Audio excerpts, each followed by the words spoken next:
అందరికీ నమస్కారం. చాలాసేపు అయిపోయింది, టైం కూడా చాలా తక్కువ ఉంది. And first thank you so much Naresh sir. 2010లో మిమ్మల్ని కలిసినప్పుడు మొదలైంది నా ప్రయాణం. ఆ రోజు మిమ్మల్ని చూశాను. 2011లో మీతో కలిసి ప్రయాణం చేశాను. మీతో కలిసి ప్రయాణం అయ్యాకే నాకు పెళ్ళయింది. అప్పటి వరకు వెతుక్కుంటూనే ఉన్నాను, నన్ను వెతుక్కుంటూనే ఉన్నారు. అండ్ చాలా పెద్ద ఎమోషనల్ స్టోరీ ఉంది, బట్ ఇప్పుడు టైం లేదు.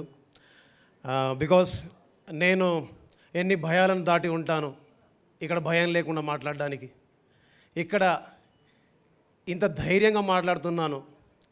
ఎన్ని అనుమానాలని, ఎన్ని అవమానాలు దాటి ఉంటాను. ఇన్ని పాటల్ని చేయడానికి ఒక్క పాట ప్రాణం పోసింది. ఆ పాటకు ప్రాణం పోసింది నరేష్ సార్. వయ్యారి బ్లాక్ బెర్రీ ఫోన్లే, వారే వహాలి బెర్రీ ఫోజులే, కన్నుల్లో కన్నె ప్రాణి కర్మగారాలే, కవ్విస్తే కాలపాణి కారాగారాలే, కొంత ఆమ్లముందిలే కొంత క్షారముందిలే, ఆర సైన్స్లోన మ్యాథ్స్లోన చెప్పలేని సత్యమిదిలే. सर्रा ओ मेरा दिल लुट गई, सर्रा ओ मेरा दिल लुट गई. ఆ పాట ప్రాణం పోస్తే ఆ ప్రాణం ఈరోజు ఇలాగ మీ అందరిని చుట్టుకుంటూ నిత్యం ప్రవహించే నీరులాగా, నేలలో నీరులాగా, ప్రపంచమంతా విస్తరిస్తున్న గాలిలాగా మీ చుట్టూ తిరుగుతూనే ఉంది. మీ దగ్గర నుంచి తీసుకున్న ఊపిరిని మళ్ళీ మీ దగ్గరికి పంపిస్తూ ఉంది. దాని పేరే పాట. ఆ పాటకు ప్రాణం పోసిన మొదటి వ్యక్తి నరేష్ సార్. ఈ సందర్భంలో గుర్తు చేసుకోవాల్సిన ఇద్దరిని, ఒకటి కిరణ్ గారు కోడైరెక్టర్గా ఉండేవారు, నా డైరెక్టర్ నారాయణ గారు నువ్వా నేను cinema director. Thank you so much sir. ఎక్కడెక్కడో నక్కి తిరుగుతున్నప్పుడు, ఎక్కడెక్కడో వెక్కి ఏడుస్తున్నప్పుడు, ఎక్కడెక్కడో నలిగిపోతున్నప్పుడు, ఎక్కడెక్కడో తిరుగుతూ పడుకునేవాడిని. ఎక్కడ పడుకునేవాడినో తెలియదు, ఏ ఫుట్పాత్ మీద పడుకునేవాడో తెలియదు, ఏ బస్ స్టాండ్లో ఉండేవాడో తెలియదు, ఏ పార్కులో ఉండేవాడో తెలియదు, ఏ ఫంక్షన్ హాల్లో తినేవాడో తెలియదు, ఎక్కడ తినాలో, ఎక్కడ తిరగాలో, ఎక్కడ పడుకోవాలో తెలియక ఎన్నేసి స్టేషన్లలో నీళ్లు తాగి పడుకుని ఉన్న నన్ను వయ్యారి బ్లాక్బెర్రీ అని ఒక పాట చేసినందుకు దాని తర్వాత ఆ సినిమాలో పాటలన్నీ ఇచ్చి నన్ను మ్యూజిక్ డైరెక్టర్ని చేసి ఫస్ట్ టైం ఫ్లైట్ ఎక్కిచ్చేసి నరేష్ లాంటి హీరోని నాకు ఇచ్చినందుకు మీ అందరికీ నేను ఎప్పుడు రుణపడి ఉంటాను. ఇక్కడ నిలబడి మాట్లాడడానికి కావాల్సింది ఒక్క విద్య మాత్రమే కాదు, ప్రతిభ మాత్రమే కాదు. ఇక్కడ నిలబడి మాట్లాడడానికి ధైర్యం ఒకటే కాదు, ఇక్కడ నిలబడి మాట్లాడడానికి అదృష్టం ఒకటే కాదు, ఇక్కడ నిలబడి మాట్లాడడానికి మనుషుల ప్రోత్సాహం ఒకటే కాదు, అందరి ప్రేమ కావాలి, అందరితో కలిసి ఉండాలి, లౌక్యంగా ఉండాలి, తెలివిగా ప్రవర్తించాలి, బయటికి ఎలా వెళ్ళాలి, బయట ఎలా పడాలి, గెలుపు ఎలా రావాలి, గెలవడం ఎలా, అక్కడి నుంచి మొదలవుతుంది జీవితం. దాని తర్వాత తెలియకుండానే గెలుపు వచ్చినా ఓటమి వచ్చినా దాన్ని తట్టుకొని నిలబడే ధైర్యాన్ని, స్థైర్యాన్ని ఈ పరిశ్రమ ఇస్తుంది మనకు. అందుకు ఈ పరిశ్రమ మనం థ్యాంక్స్ చెప్పాలి ఎప్పుడు. ఇకపోతే నవమాసాలు మోసిన తల్లి తన బిడ్డకు జన్మనిచ్చేటప్పుడు ఒక ప్రసవ వేదన ఎంత ఉంటుందో, ఒక దర్శకుడి నొప్పి కూడా అంతే ఉంటుంది, దర్శకుడి కష్టం కూడా అలానే ఉంటుంది. ఒక పాటను ప్రపంచానికి పరిచయం చేసేటప్పుడు, అది మీ ముందుకు వచ్చేటప్పుడు దాని వెనకాల మేము రాత్రింబవళ్ళు నిద్ర లేకుండా, ఆహారాలు లేకుండా, ఇంటికి వెళ్ళకుండా, కుటుంబంతో గడపకుండా, స్నేహితులతో వెళ్ళకుండా, బంధువులతో వెళ్ళకుండా, పండగ వచ్చినా పండగ లేనట్టు దేనికైనా సరే తెగించి ముందుండి పోరాడే ప్రతి కళాకారుడికి నేను మనస్ఫూర్తిగా నమస్కారం చెప్తాను.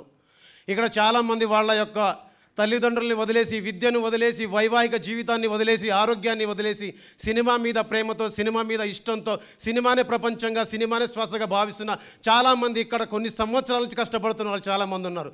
నన్ను మించిన వాళ్ళు, నాకంటే మించిన వాళ్ళు, ప్రతిభ కల వాళ్ళు చాలామంది ఉన్నారు. వాళ్ళందరికీ అవకాశాలు రావాలని కోరుకుంటున్నాను. వాళ్ళందరి జీవితాలు మెరుగుపడాలని కోరుకుంటున్నాను. వాళ్ళందరూ ఇక్కడ కష్టపడి పనిచేస్తున్నందుకు వాళ్ళ తల్లిదండ్రుల ముందు వాళ్ళు సగర్వంగా నిలబడేలాగా పరిశ్రమలో ప్రతి ఒక్కరికి అవకాశాలు, ప్రతి ఒక్కరికి అదృష్టాలు అన్నీ తెలిసి రావాలని మనస్ఫూర్తిగా కోరుకుంటున్నాను. ఎందుకంటే పై సొగసులు కళ్ళ సుమా, లోపలిదంతా డొల్ల సుమా, నిజం తెలియమని నేనంటాను లేదా కొంపే గుల్ల సుమా. దాశరథి గారు రాసిన కవిత్వాన్ని పాఠ్యపుస్తకాల్లో చదువుకుని వచ్చిన వాడిని.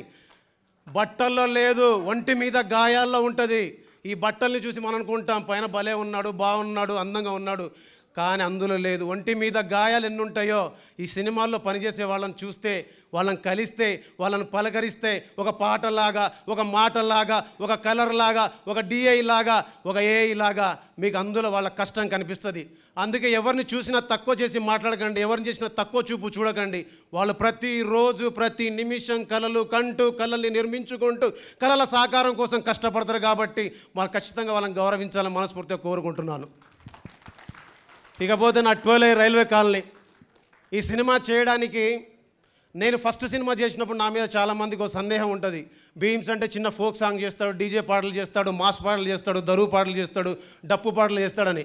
ఆ డప్పు పాటల్ని, దరువు పాటల్ని రావాలంటే అది ప్రజల నుంచి రావాలి, ప్రజల మధ్య నుంచి రావాలి. నేను ప్రజల నుంచి వచ్చినా కాబట్టి ప్రజల పాటనే ప్రజలకు చేరవేయడానికి ప్రయత్నం చేస్తున్నాను. అది డప్పు పాట కాదు, దరువు పాట కాదు, ఫోక్ పాట కాదు, అది ప్రజల పాట.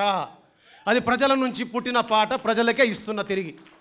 ఇకపోతే ఈ సినిమాకి సంబంధించి ఇందులో గింగిరగిర కావచ్చు, కన్నొదిలి కావచ్చు, గుండెగుడిలో కావచ్చు, ఈ 3 పాటలు నా దగ్గర వచ్చాయంటే దానికి మొదటి కారణం నాని అన్న అండ్ అనిల్ కుమార్ గారు, చిట్టూరి శ్రీనివాసరావు గారు, అల్లరి నరేష్ గారు. బికాజ్ ఈ సినిమాలో ఇప్పటిదాకా మీరు వినని, నా దగ్గర నుంచి రాని ఒక కొత్త రకం పాటల్ని ఈరోజు మీరు విన్నారు. రెండోది, ఈ సినిమా చేయడానికి మ్యూజిక్ డైరెక్టర్గా నేను పనిచేయడానికి చాలామందికి ఈ సినిమాకి భీమ్స్ కరెక్టా కాదా అనే లక్ష సందేహాలు ఉంటాయి. ఆ లక్ష సందేహాలను తీర్చడానికి నన్ను నమ్మి ఈ సినిమా ఇచ్చినందుకు, ఈ సినిమా చేసే అవకాశం వచ్చినందుకు నేను మనస్ఫూర్తిగా నా టీంకి థ్యాంక్స్ చెప్తాను. అండ్ వన్ మోర్ థింగ్, ఈ సినిమాలో మీరు సినిమా చూస్తున్నప్పుడు మీకు ఫస్ట్ నుంచి చివరి వరకు, ఇందాక అనిల్ కుమార్ గారు అన్నట్టు, నాని అన్నట్టు, ఈ సినిమాలో ఫస్ట్ నుంచి చివరి వరకు ఏం జరగబోతుంది, ఎలా జరగబోతుంది మన ఊహకు అందదు, మన అంచనాలకు అందదు. మనకి ఇప్పటిదాకా చూసిన సినిమాలు వేరు, ఈ సినిమా వేరేలా ఉంటుంది. వేరేలాంటి ట్రీట్మెంట్ ఉంటుంది, వేరేలాంటి స్క్రీన్ ప్లే ఉంటుంది, వేరేలాంటి మ్యూజిక్ ఉంటుంది. సో ఇలాంటి సినిమాకు నన్ను పార్ట్ చేసిన నన్ను ఒక మ్యూజిక్ డైరెక్టర్ తీసుకున్నందుకు థ్యాంక్స్ చెప్తూ, టైం తక్కువ ఉన్నందుకు మనస్ఫూర్తిగా క్షమిస్తూ, నేను క్షమించమని అడుగుతూ ఒక 2-3 గురించి నేను మాట్లాడాలి. దేవ్ యాక్చువల్లీ మంచి మాటల రచయిత, మంచి స్టోరీ రాస్తాడు. బట్ నాకేంటంటే దానికంటే ముందు నీకు ఇంకెక్కువ ప్రజలకు సంబంధించి కావచ్చు అండ్ ఆడియన్స్లో కావచ్చు, నువ్వు తొందరగా వెళ్ళాలంటే కథ, స్క్రీన్ ప్లే మాత్రమే కాదు, నువ్వు మంచి పాటలు రాస్తే బాగుంటుందని అతనిలో ఉన్నటువంటి, వీళ్ళలో చాలా ఫెయిల్ అయిన ప్రేమికుడు ఉన్నాడు, ఏమంటారు దాన్ని, ఒక మంచి ప్రేమికుడు ఉన్నాడు. వాడు ఓటమి చూశాడు, విజయాలు చూశాడు. సో ఆ ఓటమి, ఆ విజయం రెండు ఈ సినిమాకి పనికి వచ్చాయి అనుకుంటా. I hope. Thank you so much Dev. ఇంకా ఫ్యూచర్లో చాలా చేయాలి. నువ్వు పెద్ద రైటర్వి కావాలి, ఏ రైటర్ అవుతుందో నీ చాయిస్ అది. And Anil sir, thank you so much. And Ramesh అన్న కలిసి చాలా చేసాం, ఇంకా చాలా చేయాలి. అండ్ ఎవ్రీవన్, హరీష్ సార్, ఎక్కడో గట్టిగా సుడి మీరందరూ కోరుకుంటే అనుకుంటే అవుతుంది అనుకుంటున్నా. ఐ హోప్ ఫ్యూచర్లో కలిసి పని చేయాలనుకుంటున్నాను సార్, కలిసి పని చేస్తాను తప్పకుండా. అండ్ ఫైనల్ వర్డ్స్, ఈ సినిమా 21వ తారీఖు మీ అందరి ముందుకు వస్తుంది. మేమందరం ఈరోజు చెప్పిన మాటలు కావచ్చు, చేసిన మా పని గురించి చెప్పుకున్న మాటలు కావచ్చు, తప్పకుండా మీ అందరినీ అలరిస్తుందని నమ్ముతున్నాను. And love you all. Thank you so much.